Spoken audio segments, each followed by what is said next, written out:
Bom dia, pessoal. Um prazer estar aqui com vocês no canal da Rede Verbita de Educação para mais um evento, dessa série de eventos que estão sendo organizados esse ano pela rede para discutir temas tão relevantes. E hoje a gente conversa sobre migração, um processo humano, jurídico e prática de acolhimento verbita no Brasil. Vamos falar um pouquinho da tradição da Congregação do Verbo Divino no acolhimento a refugiados.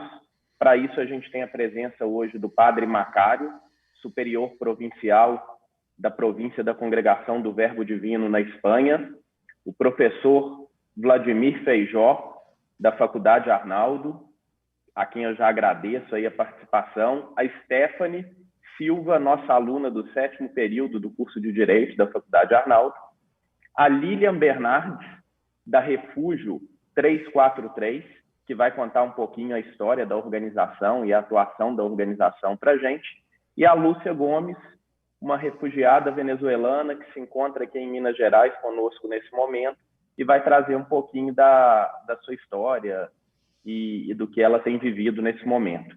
Então, muito obrigado a todos. Para isso, antes de tudo, eu gostaria de chamar o professor Rafael Lobo, que é do nosso Colégio Sagrado Coração de Maria, em Pará de Minas, para que conduzisse uma oração para nos iluminar aí nessa discussão que teremos nessa manhã. Bem-vindo, professor Rafael. Muito obrigado, professor João Guilherme. Bom dia a todos.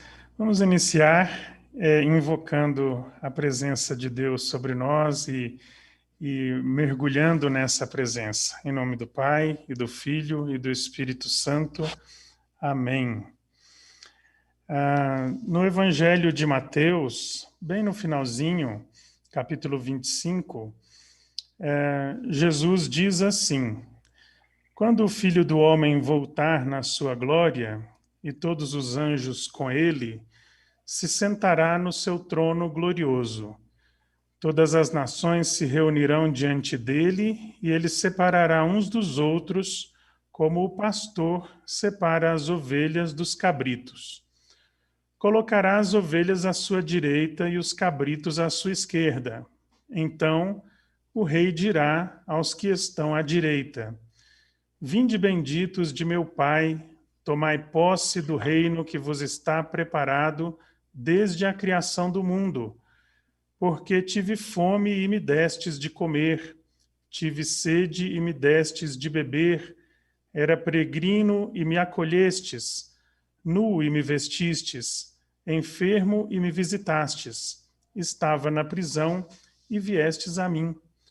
Os justos lhe perguntarão: Senhor, quando foi que te vimos com fome e te demos de comer, com sede e te demos de beber? Quando foi que te vimos peregrino e te acolhemos, nu e te vestimos? Quando foi que te vimos enfermo ou na prisão e te fomos visitar? Responderá o rei: em verdade, eu vos declaro, todas as vezes que fizestes isso a um destes meus irmãos mais pequeninos, foi a mim mesmo que o fizestes. Palavras de Jesus sobre o tão temido juízo final. Mas ao contrário do que muitas vezes passa no imaginário da maioria das pessoas, Jesus não saiu arguindo sobre um monte de pecados, né? Ele simplesmente quis saber como foi a nossa relação com o próximo. Como foi que nós olhamos para cada pessoa que cruzou com o nosso caminho. É muito fácil amar o distante. O desafio é amar o próximo, aquele que está pertinho, que divide conosco os mesmos ambientes, né? E uma coisa que chama muita atenção e que tem tudo a ver com o nosso tema é que ele se coloca no lugar do peregrino, do forasteiro, do estrangeiro que chega na nossa terra e que precisa de acolhida. E para nós é uma honra poder acolher o Senhor em cada irmão, em cada irmã, mais pequenino, mais necessitado.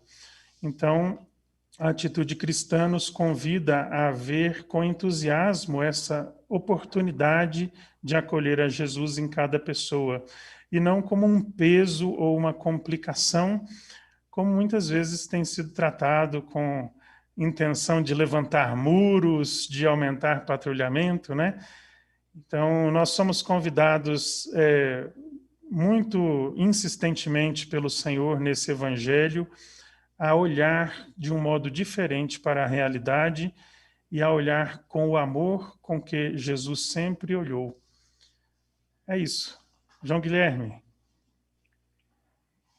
Muito obrigado, professor Rafael, né? E Disponha. que essas suas palavras conduzam essa nossa conversa hoje sobre um tema tão relevante.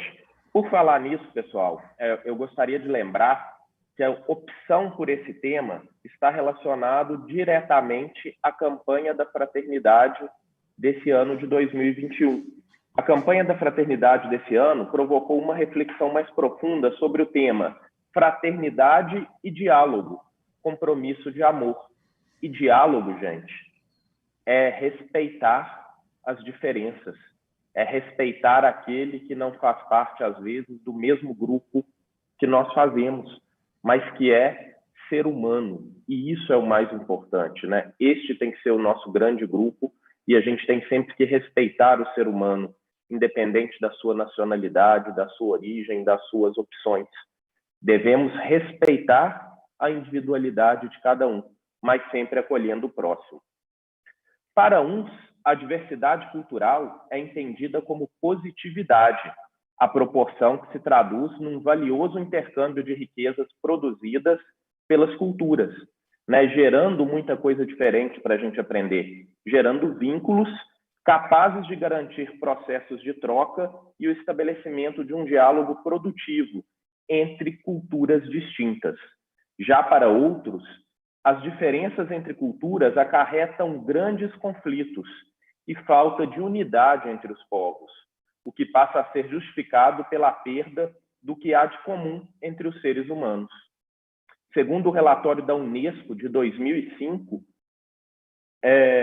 este diagnóstico parece hoje mais crível na medida em que a globalização aumentou os pontos de interação e fricção entre as culturas, originando tensões, fraturas e reivindicações relativamente à identidade, particularmente a religiosa, que se convertem em fontes de potenciais conflitos. E a gente tem visto isso, né, gente, no mundo hoje acontecendo em diversos locais. Esse não respeito à diversidade cultural que acabou sendo integrada pela própria globalização. Para isso, eu gostaria de convidar o professor Vladimir e já provocá-lo no sentido de que, professor, a dignidade da pessoa humana encontra um grande debate entre o universalismo e o relativismo cultural. No que consiste? Conta para a gente um pouquinho sobre essa dualidade. Seja bem-vindo, Vladimir. Bom dia, João. Desejo também um ótimo dia a todos e todas com os quais estamos aqui em congraçamento nesse encontro, nesse dia. E, de fato, esse tema entre a universalidade e o relativismo cultural é um tópico de muita discussão na academia, entre aqueles que se dedicam ao estudo dos direitos humanos e também na sociedade como um todo. Quando apareceu a Declaração, em 1948, o objetivo dela era demarcar um denominador em comum. Era o reconhecimento que os países civilizados que defendem o Estado de Direito, que existam padrões de comportamento, todos já haviam feito promessas internamente da liberdade e da dignidade da pessoa, sem, porém, cumprir à risca. A Segunda Guerra deixou demarcado aí um ódio ao outro e um desrespeito à promessa interna. Quando da Declaração Universal, o objetivo era chamar a responsabilidade de todos os povos e todos os governos de cobrar o respeito àquilo que já deveria ser o padrão há mais tempo, o reconhecimento da pessoa humana como algo importantíssimo, algo, como você mesmo destacou, a individualidade de cada um, mas também o conjunto de pessoas.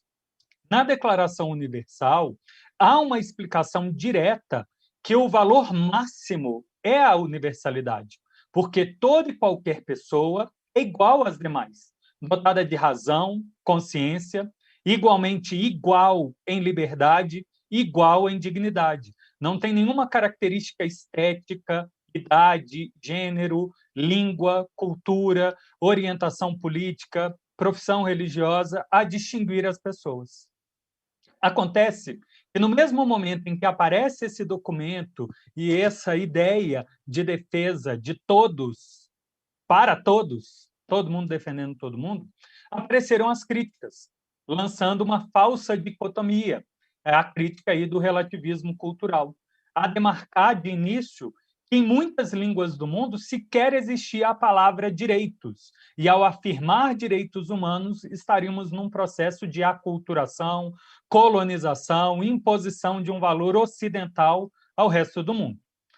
Mas a falsa dicotomia, porque a percepção de direitos e deveres sempre esteve presente. A liberdade, ela está detalhada na lista dos direitos, mas a dignidade dessa liberdade depende do respeito aos direitos dos demais, portanto, do cumprimento dos seus deveres. O nome direitos não é, de forma nenhuma, uma imposição. A própria Declaração Universal, ela abre alguma margem para esse argumento do relativismo cultural, porque ele lança atenção para a autodeterminação dos povos, chamando que cada grupo tem a liberdade de discutir a sua realidade da sua época, do seu local, e regulamentar os limites, regulamentar a forma como a liberdade, talvez parâmetros, vai ser exercida. Porque não tem liberdade absoluta, nunca existiu, ela tem que se pautar ao momento em que começa a afetar outras pessoas. Então, esse relativismo cultural merece ser reconhecido como um aspecto da autodeterminação dos povos, mas não a tolerar e permitir violações da liberdade e da dignidade humana.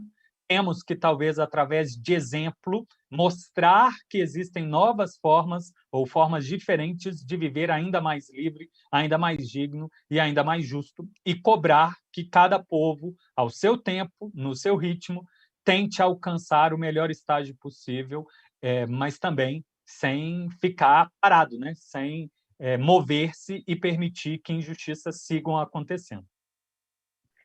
Professor Vladimir, eu gostaria que o senhor reforçasse para a gente, nesse cenário cultural diverso e dinâmico, né, como a diversidade cultural, que é um direito humano, facilita ou dificulta o acolhimento e acompanhamento dos migrantes refugiados, e quais são as novas formas de estabelecimento, né, que vão facilitar esse diálogo intercultural, que possam favorecer o acolhimento melhor do outro, do próximo, do nosso irmão de outra nacionalidade. João, que ótimo. Dentre os direitos humanos, nós temos o direito de ir e vir, e o direito de permanecer é da característica humana estar no planeta, migrar quando julgar necessário. Acontece que também é uma das características presentes há milênios a organização política. E na política do século XIX, do século XX, agora do século XXI, que é uma política de massa, que é uma política de mídia, que usa de grandes veículos para se comunicar com muitas pessoas ao mesmo tempo, a retórica, o dom da palavra, ficou ainda mais impactante. E alguns grupos de indivíduos que desejam representar o todo da sociedade apelam para uma retórica do medo, apelam para aqueles sentimentos individuais de pessoas para apontar que ele seria a única alternativa, o político, a resolver o problema com o mais diferente. O indivíduo, provavelmente o migrante refugiado, que é aquele que fugiu do seu local de origem, não porque quer, não porque teve uma razão de estar perseguido, pelo contrário, ele fugiu porque não estava seguro, porque o outro grupo não o tolera, não o admite, não respeita a dignidade dele. E o político do local onde esse migrante chega põe nos indivíduos daquela comunidade o medo nesse diferente como algo perigoso, como alguém perigoso, que vai mudar os seus hábitos, mas que também não entende da cultura e vai praticar ofensas morais, criminalidades, mas é uma retórica muito falsa. É uma retórica que busca aí, numa linha de raciocínio de reclusão de fechamento, de fronteiras fechadas, para demarcar como um espaço como sendo exclusivo de uns, e ignorando que a própria cultura interna ela já recebeu influxos no passado, que ela já bebeu também em culturas de outros tantos povos. Especificamente, o refugiado, ele é um indivíduo que quer produzir, é produtivo, é empenhado a construir uma história para ele, para a família dele, melhor de onde ele estava. Se possível, voltar ao local de origem, é da opção dele, é do direito dele voltar, mas talvez seja da pretensão dele se incorporar àquele ambiente. E a diversidade cultural deve ser percebida por nós, no mínimo, sobre 2 aspectos. E aí, respondendo à pergunta direta, João, nós que nos desejamos ser uma democracia, temos que ter um apego muito grande à diversidade. Democracias pressupõem escolhas, pressupõem argumentos a respeito da ponderação sobre a vida, das opções de como viver e de como resolver os problemas, para evitar uma homogeneidade, um ponto de vista autoritário que se imponha de cima a baixo. Então, a possibilidade de ver, conversar e ouvir pontos de vista diferentes, mesmo do migrante, aquele que não estava na origem nessa cultura, mas que deseja contribuir para o bem-estar dessa cultura, é importantíssimo. Do outro lado, se a gente for pensar para a economia, para o mercado, já está muito bem documentado a importância da diversidade para a criatividade. O ambiente plural, ele é mais produtivo. Ele, nas oposições ou nas ideias diferentes, contribui, inclusive, para a inovação. É importantíssimo, nesse mundo aí competitivo, abraçar a diversidade. Eu sempre insisto muito nisso, na importância da gente respeitar as diferenças e conviver com elas, né? Elas são extremamente necessárias e saudáveis, fazem bem para a nossa sociedade. Tradicionalmente, a migração, e aí vocês, estudiosos do assunto, podem me corrigir também, ela vai acontecer aí ou de maneira espontânea, porque a pessoa quis realmente sair, é uma opção, ou por forçada mesmo, por uma conjuntura em que a pessoa tem que praticamente abandonar, né, o seu estado ali de origem para ir para um outro lugar. E a congregação do Verbo Divino, presente aqui no Brasil desde 1895, chegou ao Brasil pelo Espírito Santo para acompanhar imigrantes alemães que vieram para aquela região.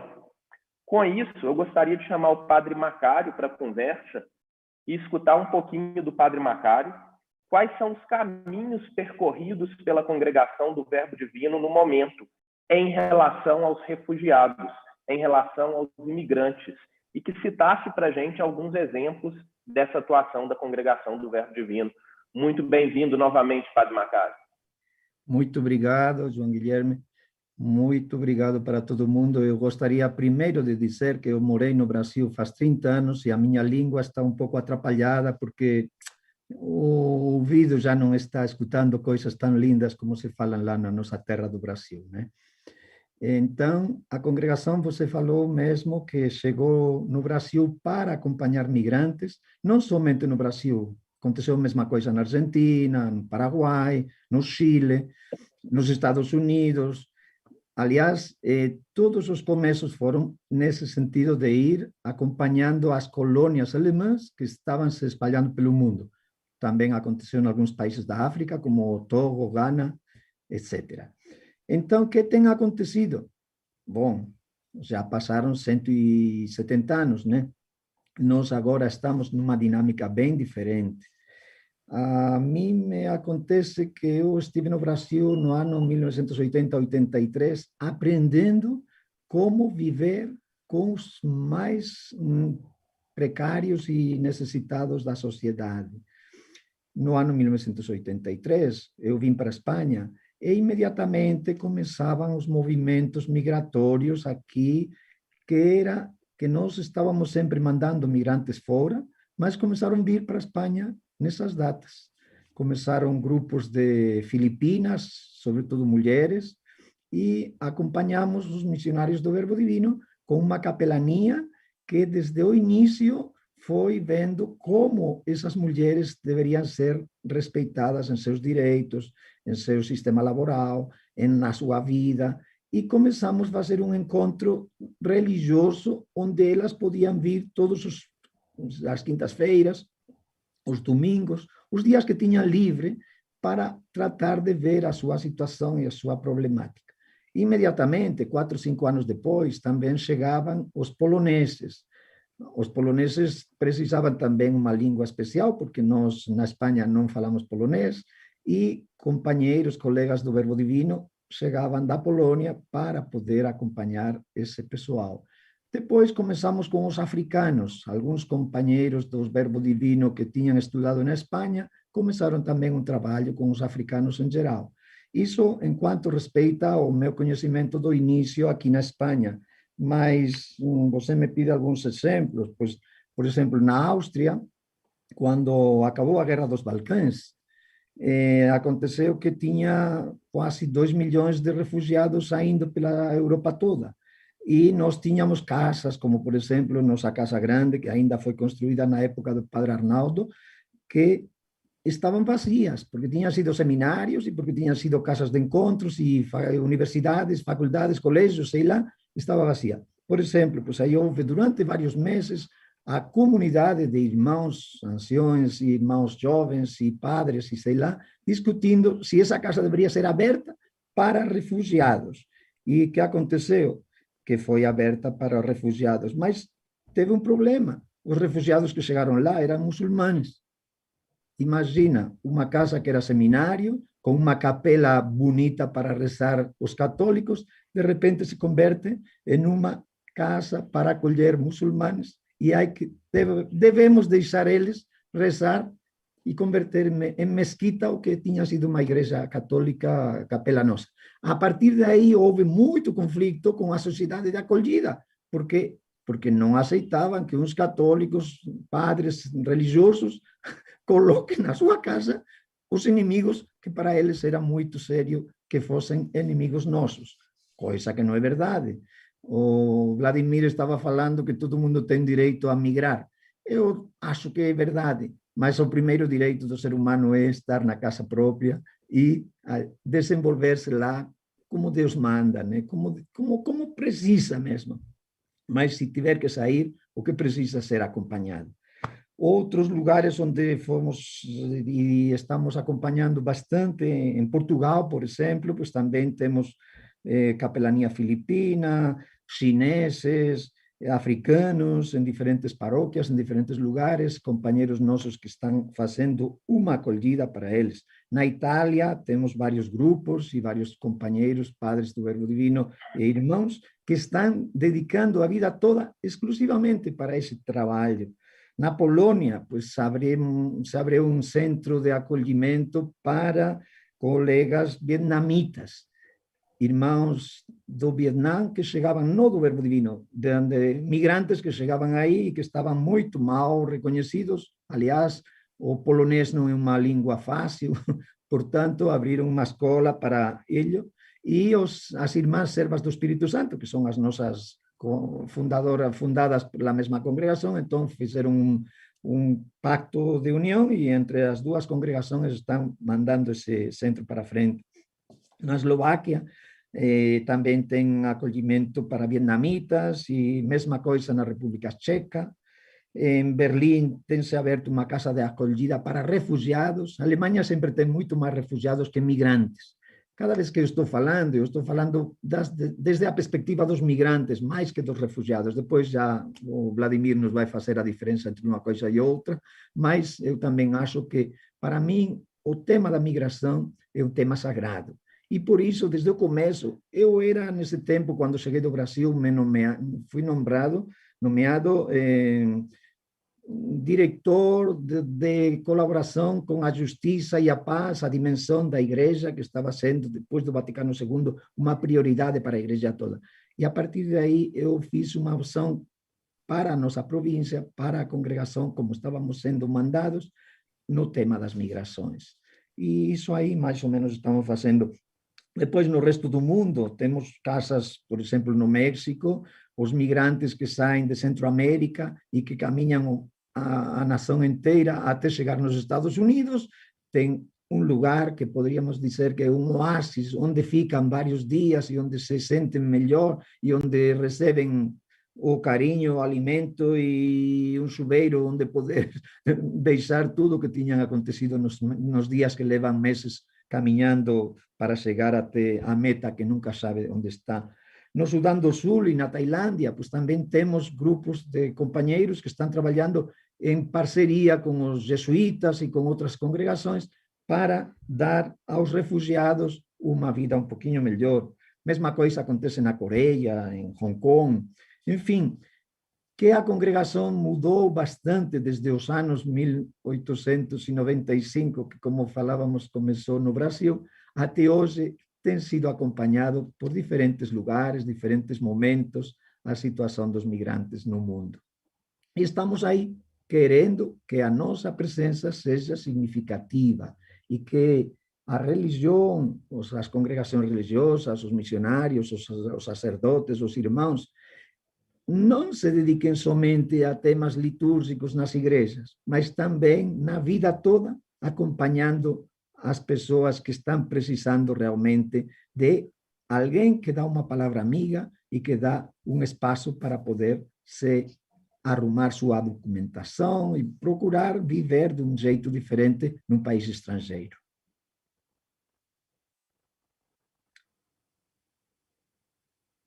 Não sei se com isso estou respondendo a pergunta. Pessoal, tive um probleminha técnico aqui, mas já voltei. A internet aqui deu algum problema, mas eu consegui voltar pelo meu celular. Padre Macário, retomando aqui, eu perdi um pouco dessa fala final do senhor, mas eu queria que o senhor trouxesse para a gente um pouco a respeito dessa, os motivos, o que levam as pessoas a migrar de 1895, por exemplo, até hoje, quando a congregação chegou aqui há mais de 170 anos, nessa experiência do senhor de mais de 30 anos de Espanha, eu gostaria que o senhor contasse um pouquinho para a gente quais são as implicações dessas mudanças nas motivações que levam as pessoas a migrar. As implicações dessas mudanças no trabalho de acompanhamento dos imigrantes no contexto atual. Olha, eu acho que o mundo mudou tanto nesses 150 anos que já seria impossível ser reconhecido. Se o nosso fundador Arnaldo Janssen chegasse hoje no mundo da Europa, acharia que ia ficar doido, né? Porque não dava para conhecer a situação como está neste momento. A Europa, naquelas datas, era uma situação de muita pobreza, de muita dificuldade. E começaram a sair para invadir os lugares onde tinha melhores condições. Por exemplo, não vamos tirar a realidade do Brasil. Se começamos lá no Paraná e todos os outros lugares, quantas pessoas chegaram da Europa para se dedicar a viver lá? Mas hoje as circunstâncias são diferentes. Primeiro, quando alguém da Europa ia para os Estados do Sul, imediatamente tinha o reconhecimento, entregavam para eles terras, entregavam para eles documentação, entregavam para eles tudo para não ter mais que boa acolhida. Trabalhavam sim, mas tinham direito do trabalho e, aliás, melhores condições para trabalhar. Quando hoje os migrantes vêm na nossa terra, o primeiro que está sendo colocado para eles é uma dificuldade enorme para conseguir a autorização de trabalho. E sem autorização de trabalho não pode ser inscrito nos serviços, e se tiver que trabalhar irregularmente, o que vai acontecer é que vai ser perseguido pela justiça. E a polícia vai perguntar: olha, sua licença para viver neste país, sua licença para trabalhar, sua licença para morar aqui. E se não tiver, automaticamente se incoa um decreto de expulsão e no tempo, antes ou depois, vai ser mandado embora. Por isso, uma das características principais para mim é conseguir um serviço jurídico que anima e apoia as circunstâncias dos migrantes. E eu mesmo, com a colaboração de outros colegas, numa paróquia do Verbo Divino, aqui na Espanha, a primeira que, aliás, recebemos, faz 37, 38 anos, aconteceu que fundamos uma ONG dedicada exclusivamente a duas atividades. Uma, colaboração com os países em vias de desenvolvimento, e outra, trabalho com os migrantes para receberem eles a possibilidade de ter a documentação em regra. Portanto, temos um serviço jurídico, com advogados, com trabalhadores sociais, comigo como padre, que dirigimos esse lugar para fazer que as pessoas tenham uma liberdade de ter documentação gratuitamente, porque esse é outro dos problemas. Alguns de nós trabalham muito com leis, verdade? E acontece que temos muito jurista desalmado, que não considera e que, aliás, os migrantes têm sido aproveitados deles muito.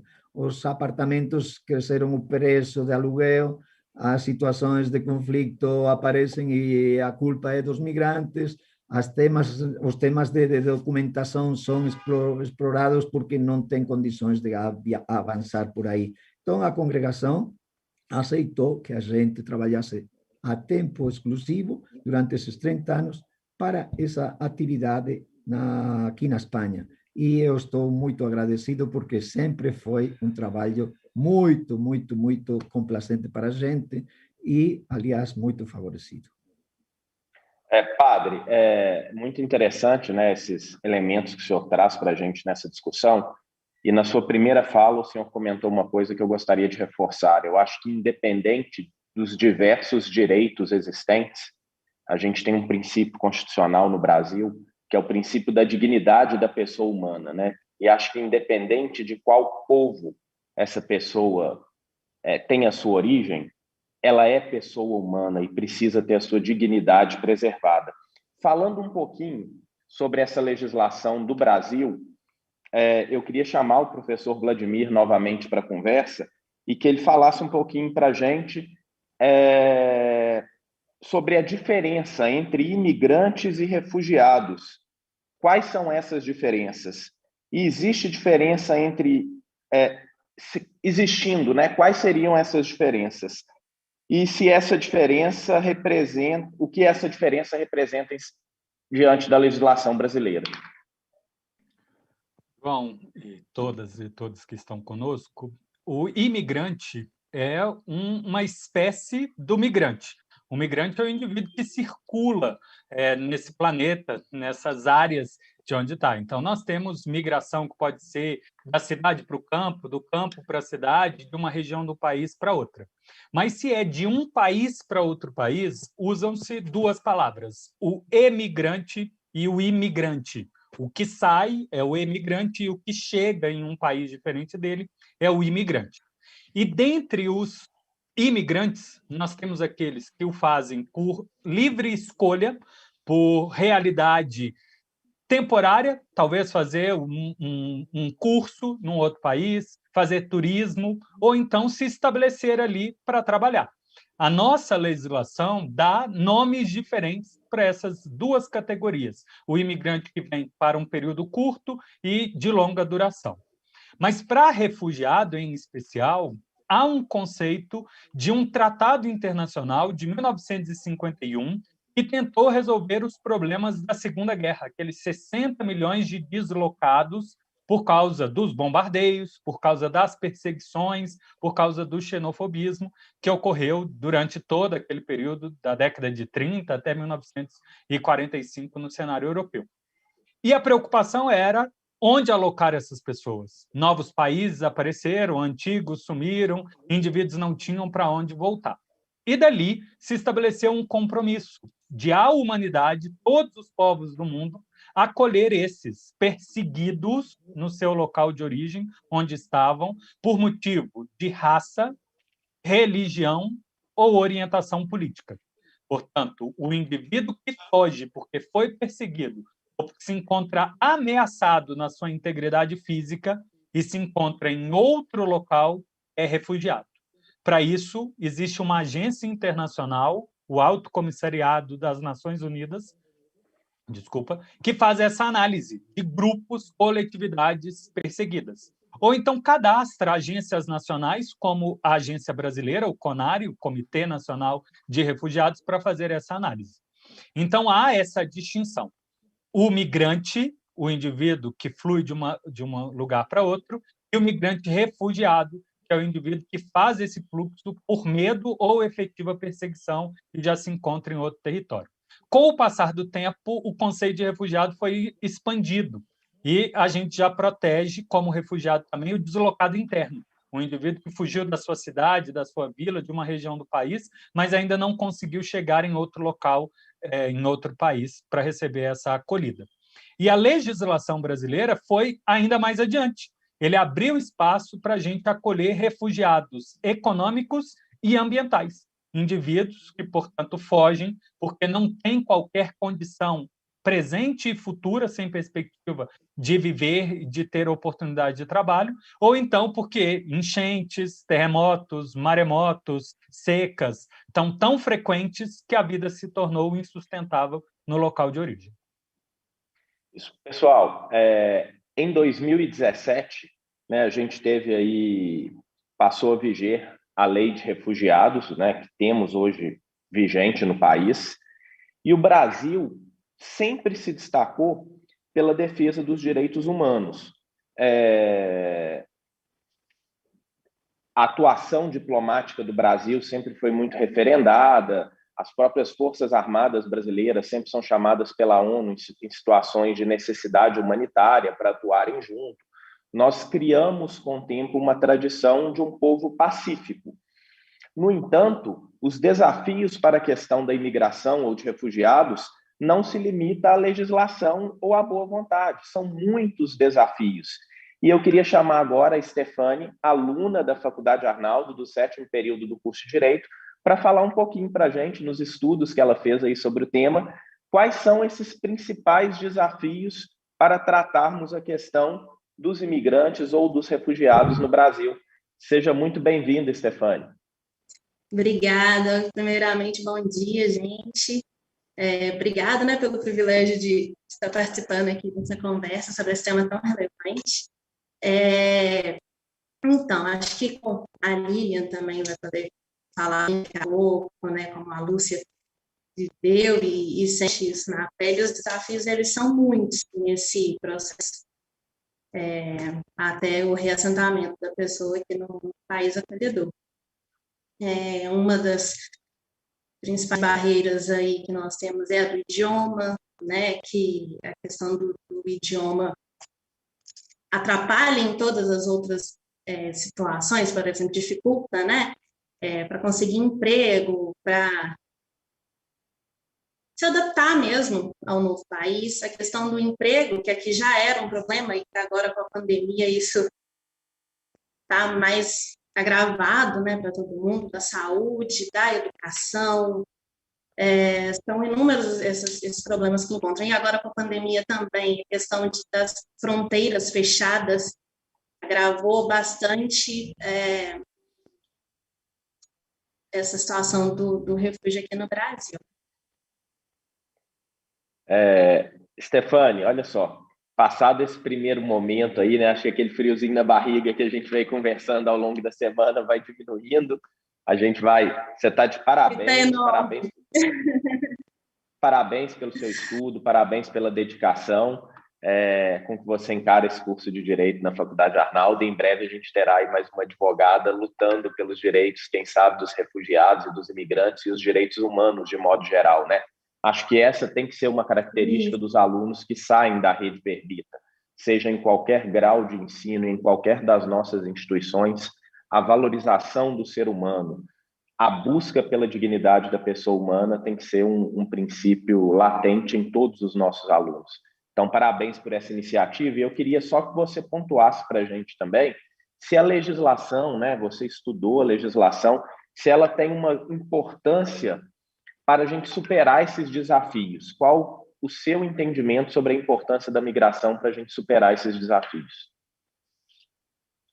Então, essa nova lei mesmo, né, até novembro aí de 2017, o imigrante ele era tratado como uma ameaça à segurança nacional, né? Então, por causa do Estatuto do Estrangeiro, né, da época da década de 80, que foi durante a ditadura, e a gente precisava atualizar essa nossa legislação. Até a própria terminologia, né, o próprio termo estrangeiro traz essa ideia de ameaça, de inimigo, de diferente, e a gente precisava superar isso. O Brasil, como você disse, ele é referência na luta pelos direitos humanos, na defesa dos direitos humanos, e aí ele ficou em evidência também no cenário mundial com os eventos que nós tivemos aqui, né, de Copa do Mundo, Olimpíadas, teve também em 2010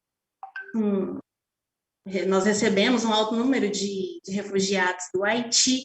Então, a gente precisava atualizar essa legislação para trazer uma maior segurança jurídica para essas pessoas que chegavam, né? E aí a Lei 13.445 de 2017, ela fez isso, ela trouxe essa maior segurança jurídica, a gente trouxe várias das nossas garantias constitucionais para essa lei, né? E aí, como, por exemplo, a obrigatoriedade da não discriminação, né, que ajuda na luta contra a xenofobia, a igualdade de trabalho, enfim, foi muito importante o surgimento dessa nova lei. Então, se me permite Ótimo. completar a fala da Stephanie, é bem curtinho. Claro, Dentre claro, as diferenças do Estatuto do Estrangeiro, que via o migrante como uma ameaça e que empoderava a autoridade policial para abordar essas pessoas se julgasse que elas estavam à toa, vadiagem, mendicância, o que for, e retirá-la à força do território nacional. Além de ampliar o rol de proteção como refugiados econômicos e ambientais, também foi estabelecido o devido processo. Não se pode retirar o estrangeiro à força sem previamente notificá-lo e dar a oportunidade para ele argumentar, se defender ou tentar regularizar a sua posição. Independente se ele entrou legal ou ilegal no território nacional, sobre a nova legislação é preciso dar o acolhimento, ouvir, entender a circunstância e gerar oportunidade dele estar legal no país. Vladimir, toda lei ela necessita de um decreto para regulamentação. A gente tem a lei aí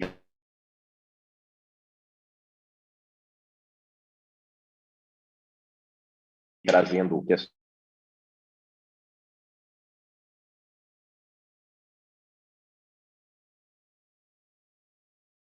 regulamentou. Você poderia trazer que o decreto veio um pouco mais restritivo? Poderia comentar para a gente a respeito disso, por favor?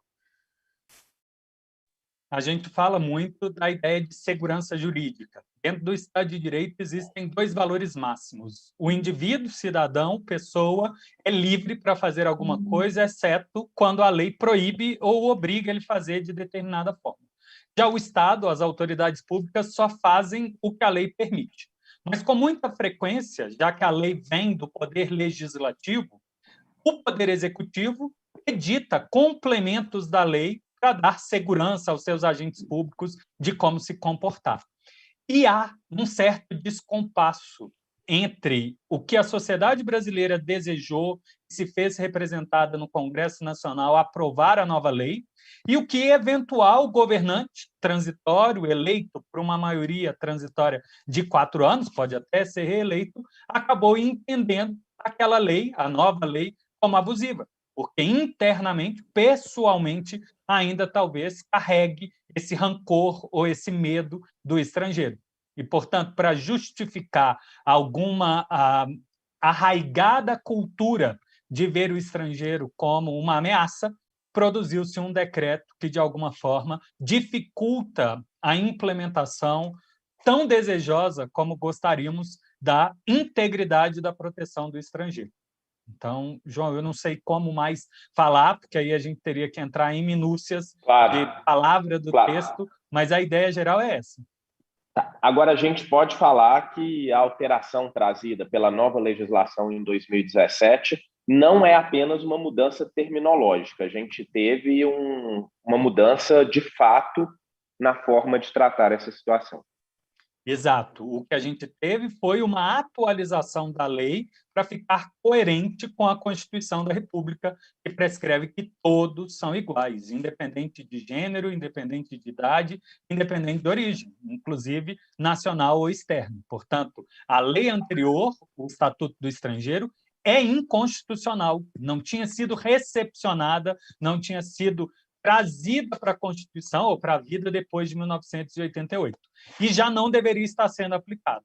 A nova lei, o que ela faz é, além de atualizar a situação do estrangeiro, vai além, porque prevê o Brasil, de fato, como um país que deseja reconhecer os problemas do século XXI, as necessidades dessa globalização, que tem desafios, mas que também gera muitas oportunidades, entre elas a de acolher e receber estrangeiros. Estrangeiros, como a gente já comentou, que desejam se inserir na nossa sociedade e contribuir positivamente. Ótimo. Agora que a gente já conseguiu estabelecer um pouco mais tecnicamente, né, essa diferença entre imigração e refugiados, imigrantes e emigrantes, eu queria chamar o Padre Macário novamente para a conversa, para ele pontuar para a gente, né, reforçar, ele já até chegou a mencionar isso no início da sua fala, se a atuação da Congregação do Verbo Divino no mundo, né, os verbitas, se eles atuam em qual vertente? Da imigração ou dos refugiados, ou se atua em todas as situações? Obrigado. Olha, eu acho que a congregação atua mais com os migrantes, não com os refugiados. Os refugiados acostumam ser reconhecidos pela lei e os próprios estados têm obrigação de reconhecer a sua situação e de promover a vida dessas pessoas. De facto, quando alguém chega aqui nos países da Europa, acontece a mesma coisa da América Latina, eu acho, e solicita refúgio, imediatamente é aceito para ser estudado. E durante um prazo de 6, 8, 1 ano, ele está acolhido à normativa e não pode nem ser expulso e tem que ser aceito, aliás, com casa, com documentação, com trabalho, com o que for. Coisa que não acontece com os migrantes que chegam por conta própria para procurar-se uma melhoria na vida. Precisam vir como trabalhadores. Para poder trabalhar, precisam ter autorização de trabalho. Portanto, nós acostumamos a ajudar um pouquinho mais e a dedicar-nos mais com os trabalhadores que são migrantes, não refugiados, mas migrantes pela necessidade pela qual decidem migrar, né? Eu acho que acontece no mundo inteiro essa situação de parte da congregação. Ótimo. No Brasil, é perceptível que nos últimos anos o número de estudantes estrangeiros em escolas brasileiras aumentou muito. Para se ter uma ideia, do ano de 2008 ao ano de 2016, ou seja, num período aí de 8 anos, esse aumento foi de 112%, segundo o censo escolar do INEP, passando de 73 mil estrangeiros, sendo o maior percentual deles de latinos. Eu gostaria que a Stefane comentasse para a gente um pouquinho o papel da escola, como ela enxerga, né, o papel da escola, seja em qual nível de educação for, superior, básica, para a recepção e para a adaptação desse imigrante ao Estado brasileiro. Então, a escola tem um papel fundamental, né? Isso aqui que a gente está fazendo é brilhante, né? A gente tem que abrir esse espaço para falar mesmo sobre esse tema que não é tão falado no nosso país. Eu conversei com uma amiga que me disse que nem na graduação, nem na pós-graduação em Direito Internacional, ela falou sobre foi falado sobre esse tema. A gente tem uma visão muito errada sobre esse tema, né? A população tem uma visão muito limitada sobre os refugiados.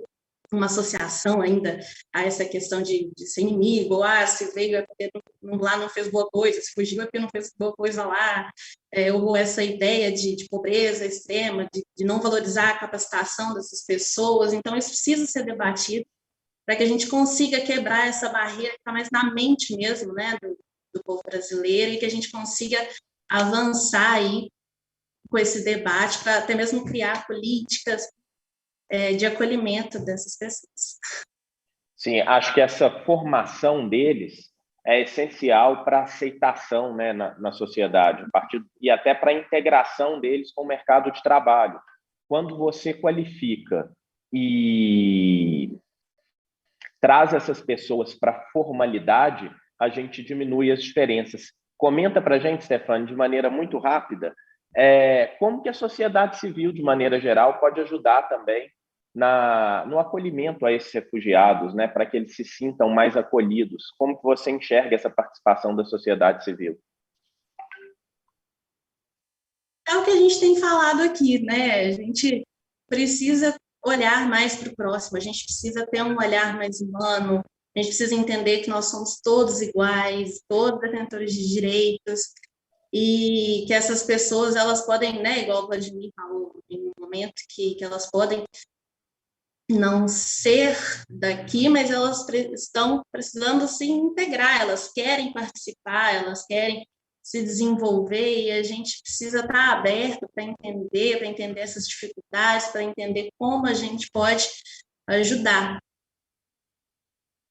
Ótimo, muito bom. Pessoal, vamos apimentar um pouquinho mais essa conversa, trazer um pouco mais aí de novos elementos para essa conversa.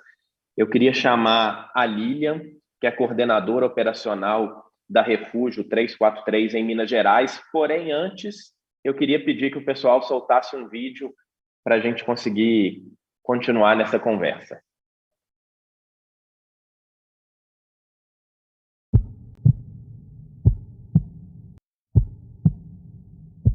Abandonar seu país é deixar para trás sua história, sua família, sua identidade, mas não os seus sonhos. Nós somos a organização humanitária Refúgio 343 e existimos para fazer com que esses sonhos ultrapassem fronteiras. Acolhemos famílias de refugiados venezuelanos no Brasil e oferecemos a elas a chance de um recomeço. Refúgio 343, o sonho que movimenta.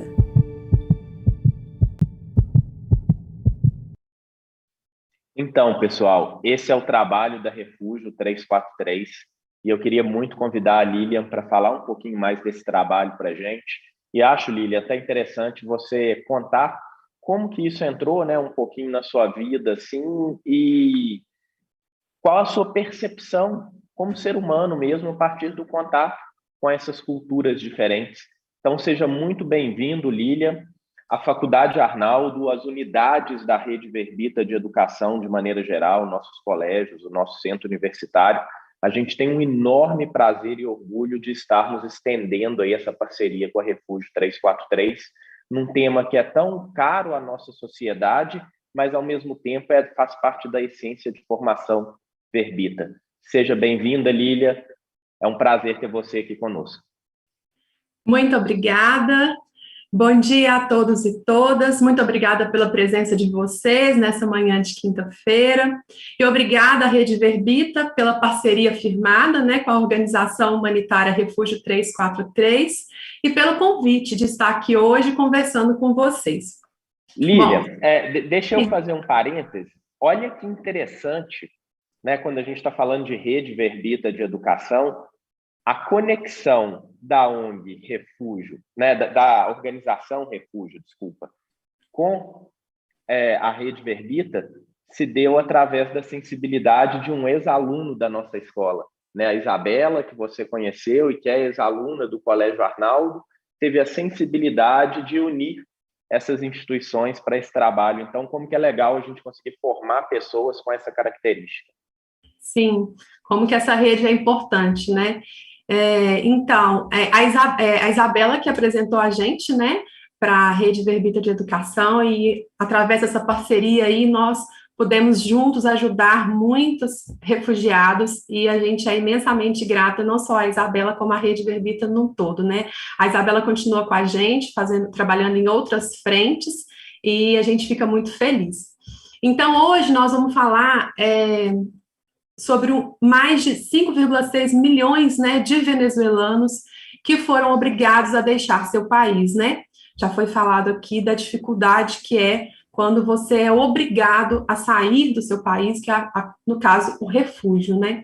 A crise socioeconômica e política, né, enfrentada pela Venezuela fez e ainda faz, mesmo que com a fronteira fechada, né, com que milhares de pessoas tentem escapar da fome, da violência, da falta de medicamentos, da falta de serviços que são essenciais, né? Os venezuelanos, eles já se tornaram o segundo maior grupo populacional deslocado do mundo, né, perdendo apenas para a Síria. E o Brasil é o 5º país que mais acolhe refugiados venezuelanos, né? Já são mais de 265 mil venezuelanos que foram regularizados aqui no nosso país. E para apoiar esse fluxo migratório, existe lá no estado de Roraima, que faz fronteira com a Venezuela, 11 abrigos na cidade de Boa Vista e 2 na cidade de Pacaraima, que comportam juntos em torno de 7.500 pessoas. Mas, gente, ainda existe 4.000 refugiados imigrantes vivendo sem nenhuma infraestrutura e sem acesso a serviços básicos em ocupações espontâneas, né? Além de outras milhares que estão tentando sobreviver nas ruas de Roraima. Então, esse é o nosso cenário, né? Então, o Refúgio 343 é uma organização humanitária que é dedicada à reinserção socioeconômica de refugiados imigrantes, né? Nossa missão é resgatar refugiados no mundo todo, né? Nós trabalhamos na frente de ajuda humanitária e de desenvolvimento social. Nós compomos a Operação Acolhida, né, que foi criada para lidar com essa crise humanitária, e trabalhamos em parceria com as principais organizações que estão envolvidas na resposta dessa crise. A Força Tarefa Logística Humanitária, as agências da ONU, a ADRA, a Pastoral de Rua e uma série de outras instituições e da sociedade civil, né? Como bem falou a Estefânia aí, o papel da sociedade civil. Então, o Refúgio 343, ele atua no eixo humanitário, nas frentes de abrigamento e de saúde, lá em Boa Vista, e nos centros de acolhimento e em ocupações espontâneas. Mas o que eu vou falar aqui para vocês e vou destacar hoje é o eixo do desenvolvimento social, que eu sempre digo que é onde a magia acontece, né? Porque é através da reinserção socioeconômica dessas famílias que o cenário muda. É nesse segundo momento em que elas podem recomeçar as suas vidas, que elas estão prontas para recomeçar as suas vidas, resgatar a cidadania, a autoestima e, principalmente, resgatar a própria independência, né? Eu estou falando para vocês aqui, gente, do processo de interiorização dessas famílias, né? A solução dessa crise humanitária, ela passa pela atuação do governo, mas ela também passa pela atuação da sociedade civil, possibilitando o processo de deslocamento planejado dessas famílias que estão lá em Roraima para outros municípios brasileiros. Então, o Brasil, né, gente, é um país gigante, né? É o 5º maior país do mundo. Nós temos mais de 5.500 municípios. E o que está acontecendo no norte do nosso país? Sabemos que, nesse momento, milhares de meninas e meninos estão passando fome, estão extremamente vulneráveis, muitos estão sofrendo abusos sexuais e sem nenhuma perspectiva de ter uma vida digna. Infelizmente, essa é a realidade do que está acontecendo hoje no norte do país. E para que essas pessoas que estão nas ruas possam ter o atendimento humanitário que os abrigos que eu disse para vocês que tem em Boa Vista e Pacaraima oferece, que são água potável, né, alimentação, abrigamento, uso do banheiro, acesso à saúde, à escola, a segurança que o Exército Brasileiro, que é o coordenador da Operação Acolhida, né? A Operação Acolhida está aqui, e abaixo dela está diversas organizações atuando para ajudar essas pessoas. Então, o Exército, ele oferece dentro dos abrigos a segurança. As famílias que estão no abrigo e que já receberam cursos de português, de adaptação cultural, né, da nossa Escola Refúgio oferece os cursos de português, de adaptação cultural, que também foi falado aqui pela nossa amiga, que é uma barreira, uma dificuldade. realidade, essas pessoas elas já estão documentadas, elas já estão com a vacina brasileira obrigatória tomada, elas estão prontas para recomeçar suas vidas, só esperando uma oportunidade. Essas pessoas elas precisam sair do abrigo através da interiorização. E são pessoas comuns, né, como eu, como vocês que estão nos assistindo agora, que são protagonistas dessa história e que podem ajudar esses refugiados. E aí eu queria contar para vocês como que isso acontece. A interiorização de famílias refugiadas é a estratégia de deslocamento planejado, né, de Boa Vista para outros municípios através do processo que a gente chama de acolhimento. Muito pertinente aqui a nossa conversa de hoje, né? E a missão também da Rede Verbita.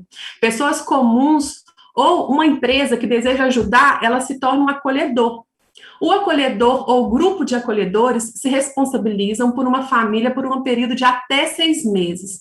O acolhimento tem 2 etapas e está baseado em 3 pilares. O pilar que é a educação, a saúde e o emprego. A primeira etapa desse acolhimento começa quando o acolhedor entra em contato com a equipe do Refúgio 343 para participar de uma reunião de boas-vindas que eu estou convidando aqui hoje todos vocês para conhecer o refúgio através dessa reunião que acontece todas as quartas-feiras, onde será apresentado o refúgio e as formas de ajudar, e também para esclarecer todas as dúvidas que vocês tiverem. Decidida a acolher, o grupo escolhe o perfil da família que deseja resgatar. Escolhido o perfil, começa a mão na massa. O grupo acolhedor escolhe uma casa ou um apartamento que será o novo lar dessa família. O valor do aluguel precisa ser compatível com o salário da família. Então, a gente sugere que o aluguel tenha no máximo R$600. Como eu disse, o grupo acolhedor é responsável pela família por um período de 6 meses. Isso significa que, nesse período, a responsabilidade financeira é do grupo acolhedor. E a forma de angariar os recursos para o pagamento do aluguel, da água, da luz, da alimentação é do acolhedor. Antes de escolher a casa, os acolhedores fazem uma videochamada com a equipe do refúgio lá em Boa Vista, né? A gente vive uma emoção de conhecer a família, que a gente vai poder ajudar, a gente descobre quais são as experiências de trabalho que eles têm, qual que é o número de roupa que eles vestem, qual que é o número de calçado. Pois bem, após conhecer a família, os acolhedores alugam o imóvel, pedem doações de imóveis para a sua rede de amigos, e aí, gente, nós envolvemos a família, envolvemos os amigos, contamos, convidamos as pessoas queridas para entrarem nessa ajuda ao próximo com a gente. E olha, eu conheci o refúgio assim, né? O João Guilherme pediu para eu contar um pouco, né? Eu conheci o refúgio pelas redes sociais, decidi acolher a primeira família em março do ano passado, foi um casal e 7 filhos, foi emocionante. O nosso grupo de acolhimento era um grupo pequeno, de 20 pessoas, que hoje já está com mais de 80 pessoas, a gente tem mais de um grupo de acolhimento, então eu comecei como acolhedora, agora estou como coordenadora, mas os meus amigos continuam a fazer os acolhimentos. E como, gente, aparecem pessoas para oferecer todo tipo de ajuda, como a gente se surpreende com a bondade, com a generosidade humana. É maravilhoso. Então, até sobre esse ponto, eu queria fazer uma observação importante também, que eu não posso deixar de registrar, é que ao longo da semana, os alunos das nossas escolas de educação básica, principalmente os alunos do ensino médio, em Belo Horizonte, em Pará de Minas, em Juiz de Fora e em Barra Mansa, eles começaram a nos enviar várias perguntas sobre o tema. E uma pergunta que eles fizeram tem a ver com o que você estava falando agora. Eles perguntam se o povo brasileiro é realmente um povo acolhedor. O que você conta a partir dessa experiência sobre essa pergunta do nosso aluno do ensino médio? Olha, gente, a experiência que eu vivi no refúgio, ela foi transformadora, porque eu sabia que estava acontecendo alguma coisa na Venezuela, algumas pessoas vindo de lá para o Brasil, mas eu não sabia exatamente qual que era a gravidade disso tudo. Então, quando a gente faz esse trabalho que nós estamos fazendo aqui agora, esse espaço que nós estamos tendo aqui de abertura, de contar para as pessoas o que está acontecendo, o que tem de melhor nas pessoas, vem para contribuir. Então, a partir do momento que você se propõe e você começa a trazer outras pessoas, você conhece o que a pessoa tem de melhor, a generosidade dessas pessoas, cada um ajuda com o que pode, da forma que dá conta, e não só pessoas, organizações como, né, a Rede Verbita, empresas. Então, assim, a gente vai sendo, assim, envolto por... E essas pessoas que muitas vezes sofrem tanta xenofobia, né, infelizmente, é um momento ali em que ela recebe todo o amor. Então, eu sempre falo que as casas que nós montamos, elas estão sempre impregnadas de amor, sempre impregnadas de boa vontade, para que tudo aconteça da melhor forma possível. E isso vai alimentando, é um retroalimento que vai fazendo com que as coisas aconteçam e cada vez mais pessoas possam recomeçar as suas vidas e ter um pouco de dignidade.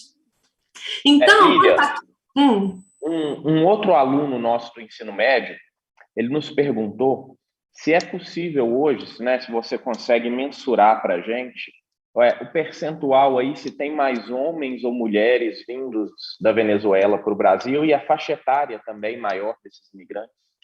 Olha, vem famílias inteiras, tá? Eu não tenho esse número agora, mas eu posso trazer e disponibilizar nos comentários aqui da rede do YouTube, mas vem as famílias inteiras.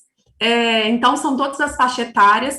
Eu tenho os dados dos acolhimentos que nós já fizemos, né, dos acolhimentos que já foram feitos pelo Refúgio 343, ou seja, das pessoas que já foram interiorizadas e não as que estão no centro de acolhimento, a gente tem quase que um equilíbrio aí entre homens e mulheres, né? É um pouco mais de homem, em torno de 55% homem e 45% mulheres. Mas do todo que vem, são famílias inteiras. Tá. Para a gente falar um pouco mais da realidade dessas famílias, para a gente trazer um pouco mais de realidade para essa conversa nossa, vamos chamar mais um vídeo e depois a gente vai ter a participação muito especial da Lúcia conosco.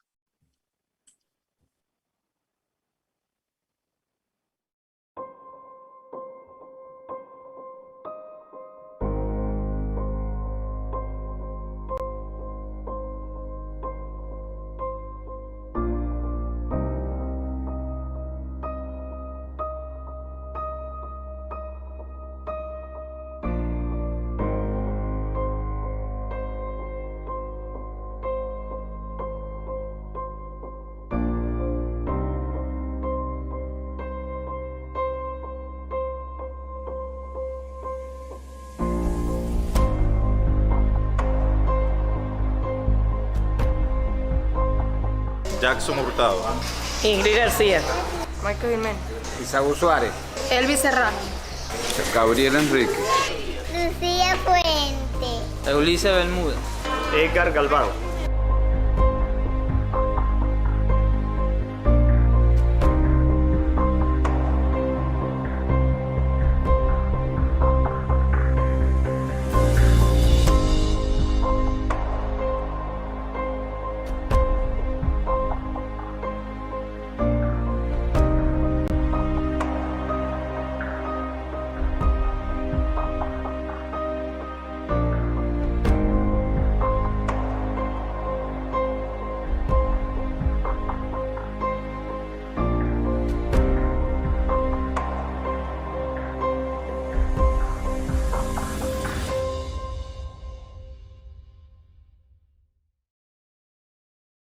Então, pessoal, para a gente continuar conversando sobre esse tema e humanizar ainda mais esse assunto tão importante que a gente está trazendo, eu gostaria de convidar a Lúcia, refugiada venezuelana, já no Brasil há algum tempo, que contasse um pouquinho da sua história, da sua caminhada até aqui, dos motivos que a trouxeram para cá.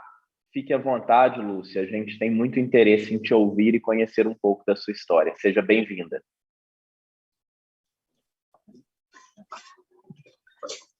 Obrigada.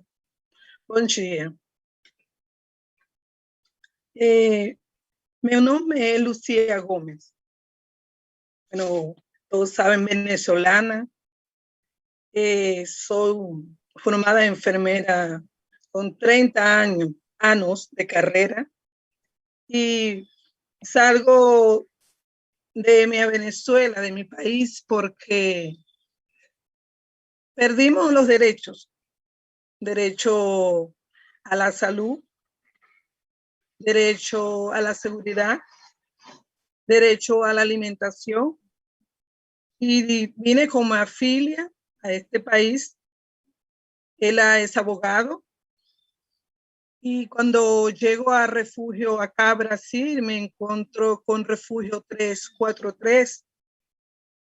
Tuve la oportunidad de sacar mis documentos y mi autoestima estaba muy bajo, estaba deprimida, mucha tristeza en mí. Una vez que llego a la escuela de refugio 343, pude recibir mucha orientación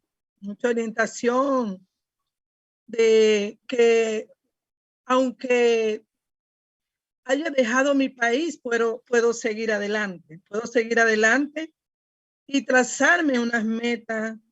Vi mucho apoyo en Refugio 343 y eso, cuando yo llegué acá, estaba en Boavista, trabajaba vendiendo bolo en las calles, en la rúa vendía bolo. Cambié mi ritmo de vida, de ser enfermera a vender en las calles con mi afilia. Pasamos mucho trabajo también porque quería obtener otro ritmo de vida, ¿entendió? Cuando realizamos el curso de portugués, si quería salir a otro estado, a otro municipio, no me encontraba con finanzas para tener un aluga, que para obtener una cocina, una nevera o alguna cosa. Y gracias a la misión de Refugio 343, a la acogida que nos dieron, gracias a Lilian, gracias a Arianna, gracias a Joángel, que me dieron esa oportunidad de estar aquí donde estoy hoy día. Y le doy gracias a Brasil, que nos abrió las puertas. Estoy agradecida con Brasil. Bueno. Lúcia, muito obrigado. Então, não sei se você me compreende bem aí, se está me escutando bem. A relação com o povo brasileiro tem sido uma relação de acolhida, uma relação fraternal, uma relação pacífica?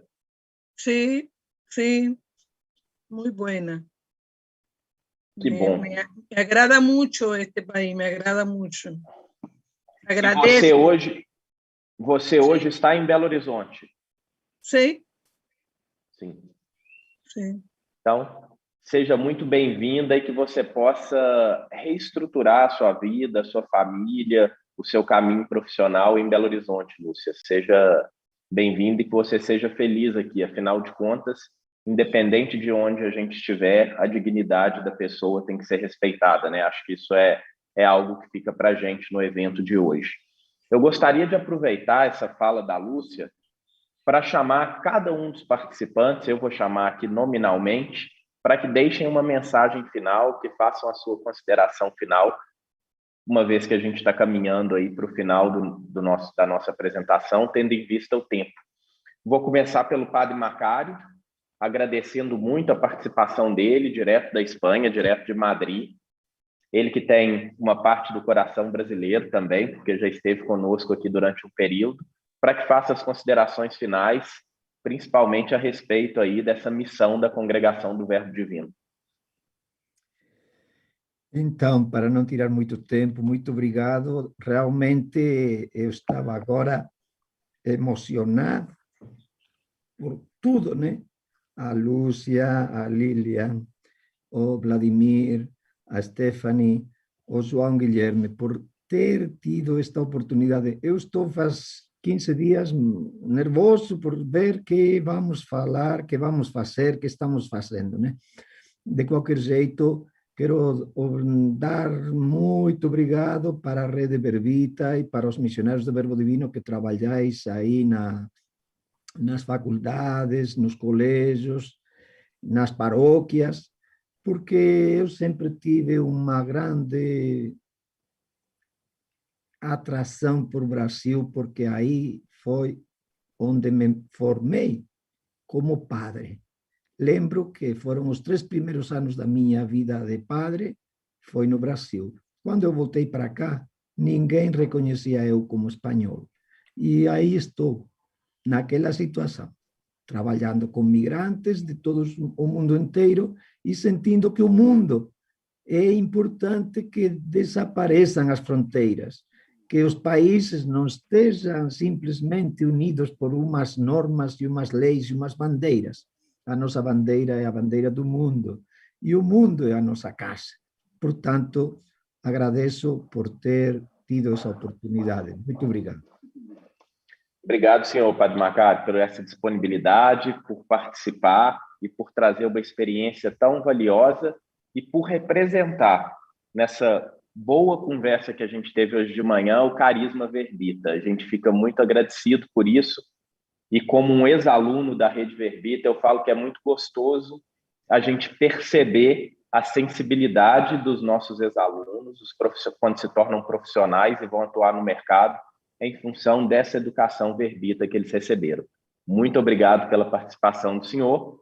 Vladimir, professor, referência na Faculdade Arnaldo, é uma pessoa com quem eu tive a oportunidade já de trabalhar em diversos lugares e que sempre é uma referência como profissional e como ser humano. Por favor, traga as suas considerações também. João, obrigado pelo carinho, é recíproco, estamos aí nessa labuta constante para formar pessoas, para formar profissionais, e chega a ser redundante pela educação que deveria estar arraigada na sociedade, que se diz cristã, que se diz devota, cujo maior ensinamento trazido é amar ao próximo, amar a si mesmo como se ama ou deveria amar a Deus.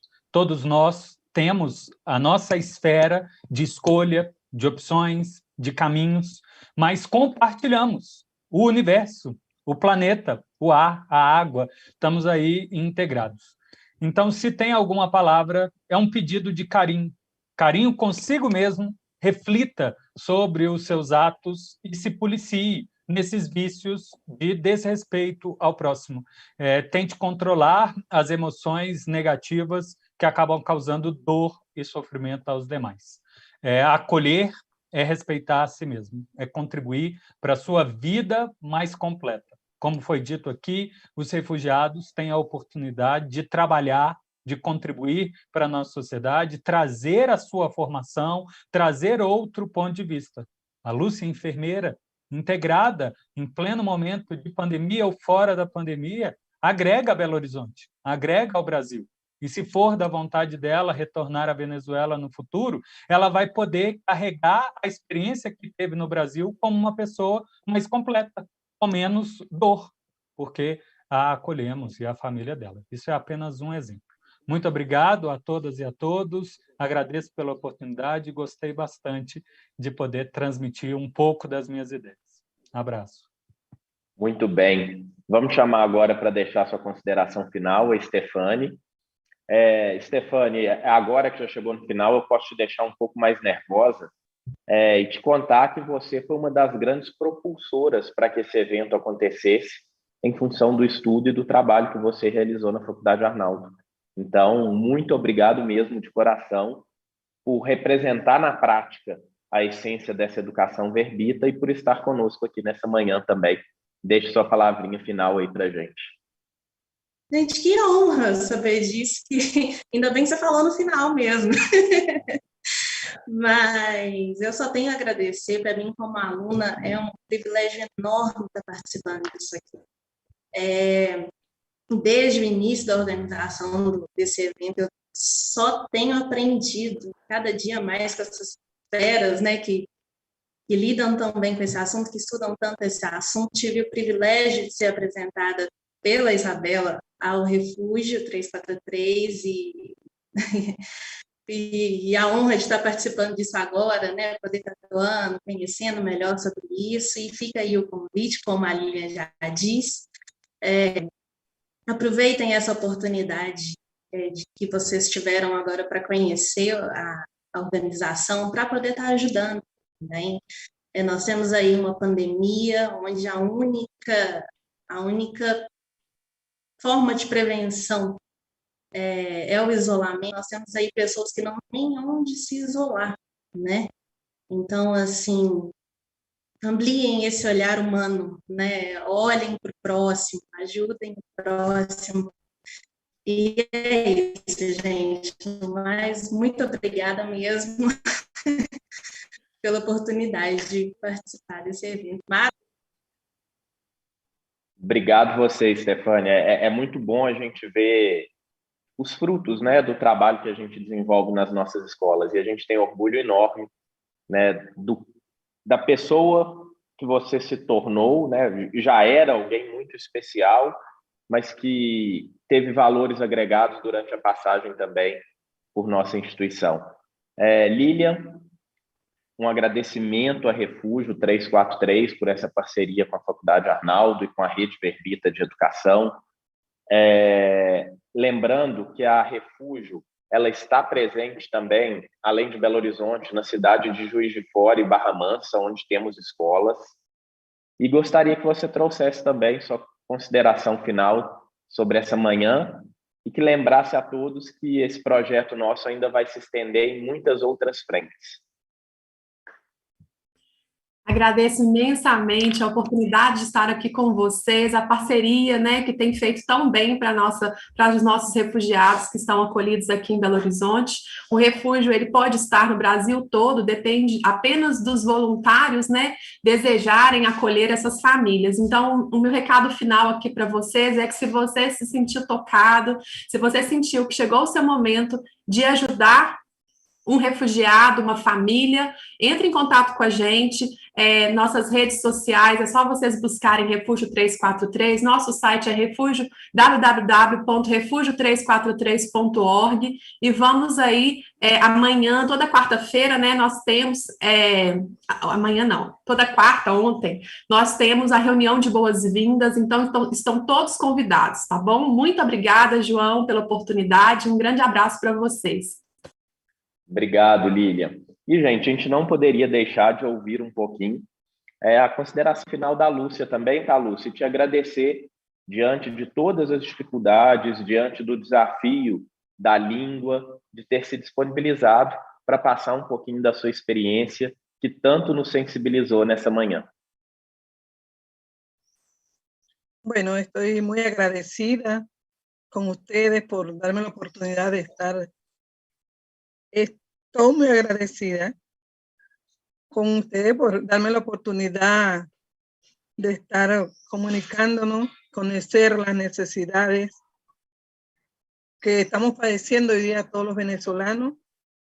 También le doy las gracias a Joao Guillermo por la oportunidad de dar la bolsa en la facultad a mi filia para ella estudiar. Estoy muy agradecida con todo.